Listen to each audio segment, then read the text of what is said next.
Je me souviens d'un film, c'était Point Break, je pense. C'est une histoire de surfeurs qui braquaient des banques pour pouvoir assouvir leur passion du surf. Un film qui m'a marqué et je me disais, tiens, ces gars-là, ils ont tout compris, quoi. Alors ça se termine mal, mais on se dit qu'on est plus malin que les, les protagonistes du film et que forcément, j'allais faire mieux. Et que le meilleur moyen, c'était de rentrer, de faire le cheval de Troie, c'est rentrer là où il y a de l'argent, étudier le système, et puis faire le gros coup, et je faisais un one-shot, quoi. Les braqueurs. François, épisode 2. Moi, j'ai commencé en 93 jusqu'en 2000, dans les années 2000, quoi. Une bonne dizaine d'années, voilà. Et on braque des fourgons à raison de, je crois que c'est recensé, c'est une attaque par semaine en Belgique et dans le nord de la France. Donc on était vraiment devenus des spécialistes. On était trois équipes. Vraiment des gens aguerris, on était 3, et en France aussi, il va être 3-4 équipes maximum. Et on peut s'échanger les équipes aussi, parce qu'on se connaît tous. Donc ça veut dire que moi, si je suis artificier, je peux aller aider un mec à Marseille, ou un mec de Marseille peut venir. On appelle ça des équipes à tiroir.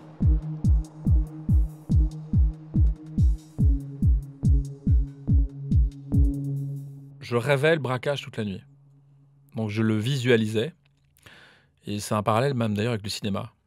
En tant que réalisateur, je me rends compte que quand on est en tournage, on visualise la scène qu'on va filmer. On fait du repérage, on fait un casting, on fait de la préparation et on passe à l'action. Donc c'est exactement pareil. Je pouvais aussi demander à mon équipe de préparer les choses, mais physiquement. C'est-à-dire on jouait un jeu de rôle. C'est-à-dire qu'on se positionnait, on disait, bon voilà, toi tu vas aller là-bas, tu vas plastiquer. Pendant ce temps-là, moi je m'occupe des convoyeurs, toi tu surveilles la route de l'autre côté. Chaque détail compte. Et chacun a un rôle bien défini. Comme sur un tournage de film, si chacun ne remplit pas son rôle, on n'arrive pas à réaliser une prise.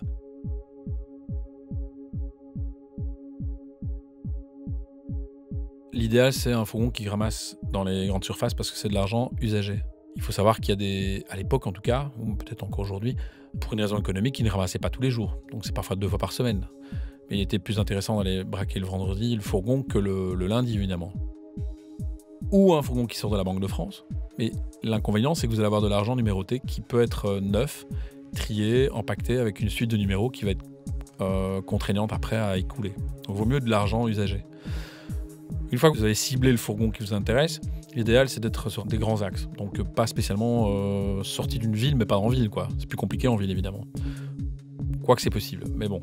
Donc beaucoup de préparation sur l'endroit où on va choisir l'attaque, repérer les lieux par lesquels on va s'échapper, et étudier les moyens que les forces de l'ordre vont pouvoir mettre en œuvre pour essayer de vous arrêter. Donc chronométrer le temps qu'ils vont pouvoir mettre à intervenir, imaginer quelle route ils vont emprunter, etc. etc., etc.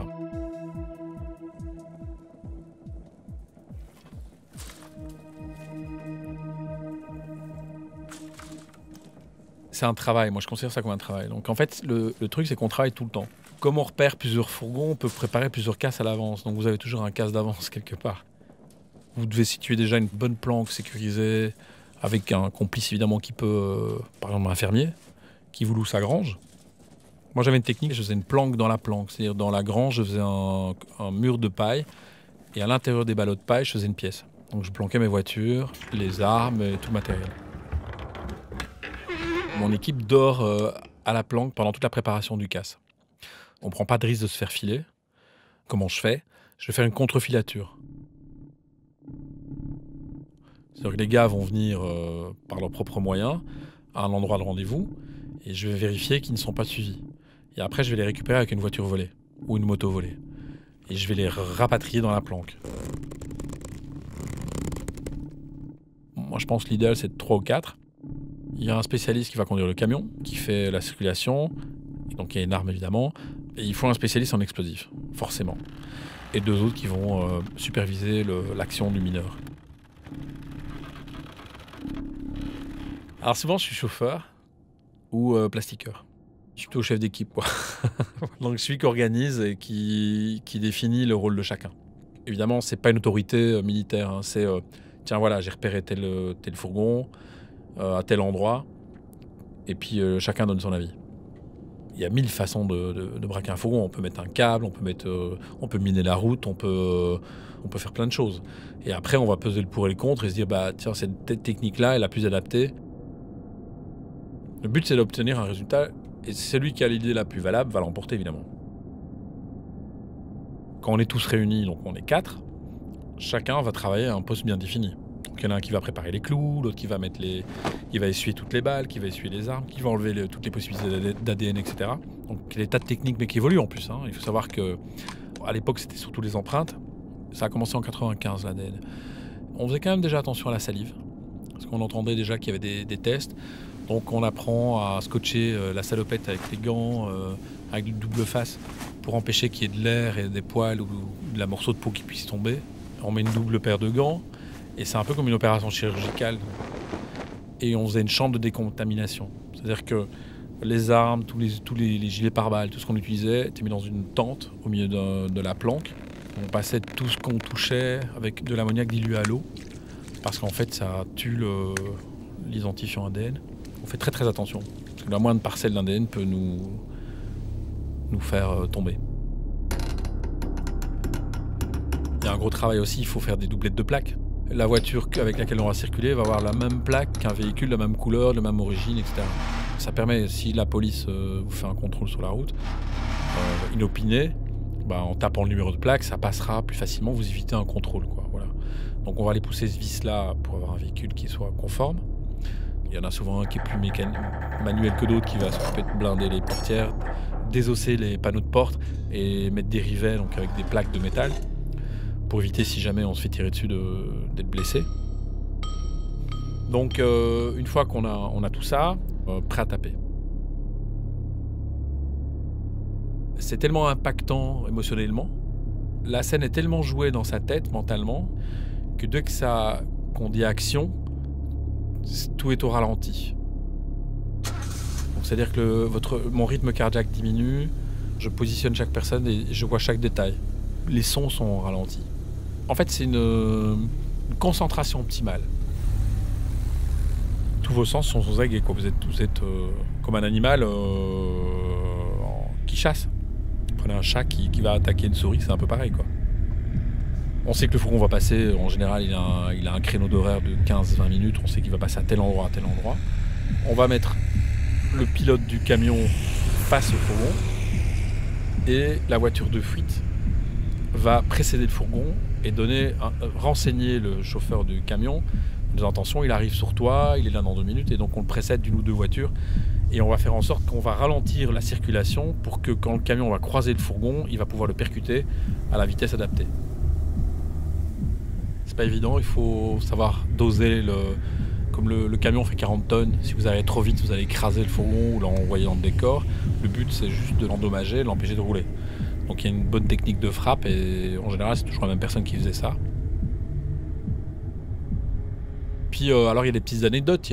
J'avais un ami qui est décédé aujourd'hui là, sur une attaque de fourgon. Il faisait son petit signe de croix. À chaque fois qu'il tapait un fourgon, il était sicilien. Et Dieu ait son âme, mais cet imbécile a loupé le coup parce que le temps qu'il fasse son signe de croix, qu'il baisse sa cagoule, il a tapé le fourgon, mais un peu trop tard, et il a réussi à s'échapper. C'est-à-dire qu'il a percuté contre un mur, il a rebondi sur la route, il a réussi à partir. Et je me souviens l'avoir engueulé comme du poisson pourri en disant « Mais tu crois vraiment que Dieu va t'aider ?»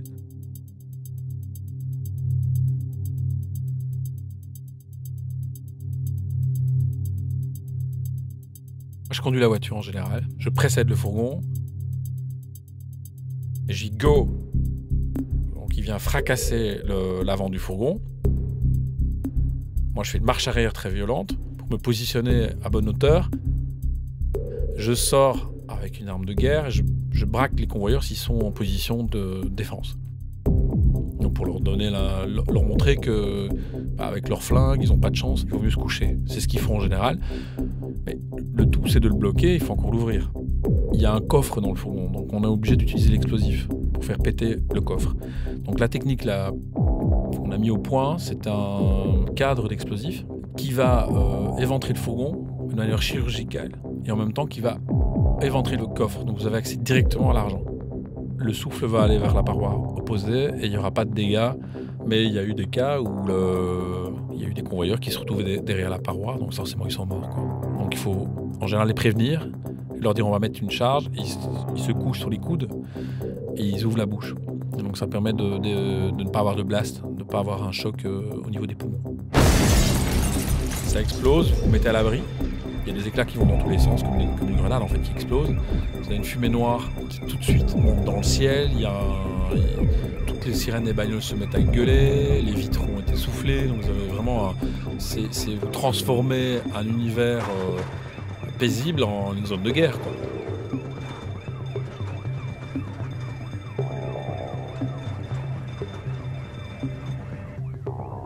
L'opération va durer 3 minutes maximum. On met un chrono et on écoute les forces de l'ordre sur un scanner. Donc on sait dès que les convoyeurs vont lancer l'alerte, ils vont appeler leur centrale. Et la centrale va appeler la gendarmerie ou la police.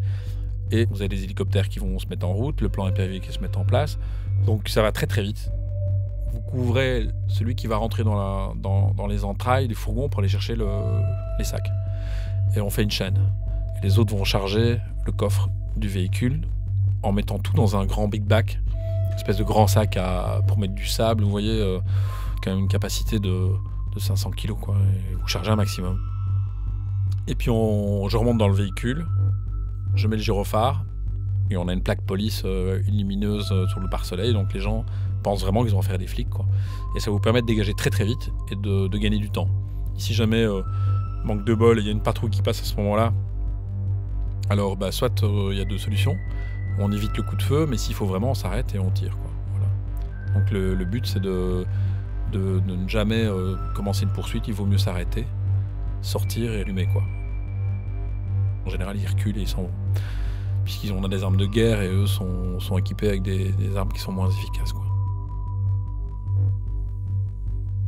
Alors pour pallier aussi le problème, et ça c'est des choses que j'apprends, on fait des clous à 3 pointes qui vont tomber sur la route dans tous les sens. Ils vont se mettre toujours avec une pointe vers le haut. Les poursuivants, donc les forces de l'ordre, se prennent les clous et ne peuvent pas suivre. Et vous prenez un chemin de fuite qui est déjà programmé, qui est chronométré. Et on peut, en faisant un changement de voiture, ce qu'on appelle un relais, rapidement changer de véhicule, lui mettre le feu dedans, avec un retardateur de feu, pour que les forces de l'ordre ne retrouvent pas tout de suite le véhicule incendié. Et on reprenait un véhicule qui est souvent un 4x4 ou un véhicule plus discret. Et ça permettait de partir, souvent même revenir vers le lieu du casse. Donc les flics pensent jamais qu'on peut revenir vers le lieu du casse. Et mon idée, c'était de revenir dans l'épicentre et de trouver une planque à moins de 5 km. Après, ce qu'il faut faire aussi, c'est il faut faire attention aux bip traceurs dans les fourgons. Vous avez des détecteurs GPS qui peuvent être mis dans les pochettes. Donc ce qu'on fait, on fait des coffres tapissés avec du plomb.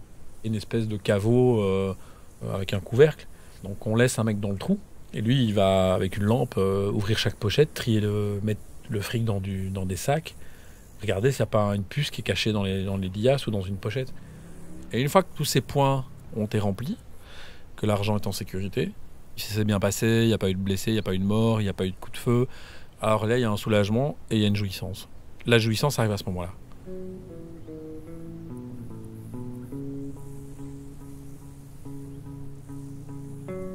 C'est une jouissance proche de l'orgasme. J'ai une endorphine tellement forte qu'il faut que j'aille courir. Avoir un acte sexuel, ça permet aussi de libérer les tensions et de penser à autre chose. Mais du début de l'opération jusqu'à la fin de l'opération, pour moi, c'est un maximum de stress et il n'y a aucun plaisir. Même en le parlant, là, je le revis. C'est très marrant, puisque c'est quelque chose qu'on ressent, c'est un état d'esprit, en fait. Je pense que c'est très similaire à un mec qui est sur le front de la guerre, quoi. Quand il revient, il est content d'être en vie. Et il a parfois envie d'y retourner parce qu'il y a un côté, il y a une adrénaline qui s'est dit, ouais, j'ai frôlé la mort, j'étais très très loin, mais j'étais plus fort qu'elle. Donc ça, c'est jouissif. Alors l'avantage du soldat, c'est que le soldat, le pauvre, il a 100 € de solde. Ici, il y a quand même un magot, quoi, derrière. Si vous faites un fourgon qui a, mettons, 1,5 million, vous êtes 4, ça vous fait 300 000 – 400 000. Il y a un effet typique, et ça c'est typique à tous les braqueurs, il y a une envie de dépenser. C'est-à-dire qu'on va accéder au rêve. Et ce qui est dangereux, puisque forcément il ne faut pas changer de train de vie.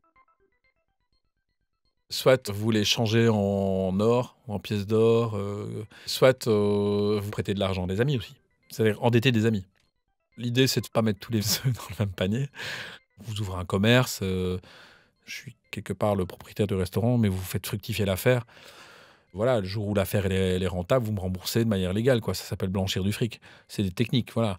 J'ai des amis qui ont braqué des fourgons qui n'ont jamais été attrapés, qui ont pu monter une affaire. Et aujourd'hui, ils vivent toujours du fruit de braquage. C'est-à-dire ils ont fait un coup et c'était bon, quoi, ou deux, et puis voilà. Le problème, c'est que quand vous êtes repéré, et en l'occurrence, moi j'ai été arrêté. En 96, je suis accusé d'une attaque de fourgon où il y a un convoyeur qui a perdu une jambe, et c'est une attaque que je n'ai pas commise. Le problème, je braque des fourgons, donc forcément, c'est difficile de faire la part des choses, dire bah oui, celui-là je l'ai pas fait, mais celui-là je l'ai fait. Donc le mieux, c'est de rien dire. Et je me suis évadé. À partir du moment où je me mets en cavale, je veux dire qu'aujourd'hui, vous gagnez 1 million d'euros. Dans une vie normale, c'est très facile de faire fructifier cet argent. Vous achetez une maison ou un appartement, vous avez des revenus locatifs. Quand vous êtes en cavale, c'est fini. Tout est fragile. Et donc, ça demande plus d'argent, ça demande plus de structure, ça demande... Et pour vraiment pouvoir être... voir venir, comme on dit, et être à l'abri, il vous faut énormément d'argent. Quand vous prenez 1 ou 2 millions d'euros, même chacun, ça paraît énorme, c'est beaucoup d'argent. Mais ça ne vous permet pas de changer de vie. Si vous avez 10 millions d'euros malhonnêtes, c'est l'équivalent d'1 million d'euros réellement, quoi. Donc vous imaginez la quantité d'argent qu'il vous faut pour vraiment être à l'abri, à vie en plus. Parce que quand vous êtes en cavale, ça s'arrête pas. Vous êtes poursuivi jusque pendant 30 ans, quoi. Donc il faut mettre de l'argent de côté pour toute votre vie. Donc on vivait comme des militaires sur des lits de camp pendant toute l'opération jusqu'à la fin. Et puis chacun partait dans une direction opposée et on se retrouvait genre 1 mois ou dans 2 mois pour remonter une opération. Donc vous avez une espèce de course contre la montre en disant mais il faut que je braque un maximum, que je fasse le gros coup, et une fois que j'aurai suffisamment d'argent, j'arrête tout. Et ça, c'est un rêve, c'est une utopie, parce que le casse fabuleux, vous prenez voilà, une centaine de millions d'euros et vous dites j'ai de quoi devoir venir et je peux vivre jusqu'à la fin de ma vie. À suivre sur arteradio.com. Il n'arrive jamais ce casse.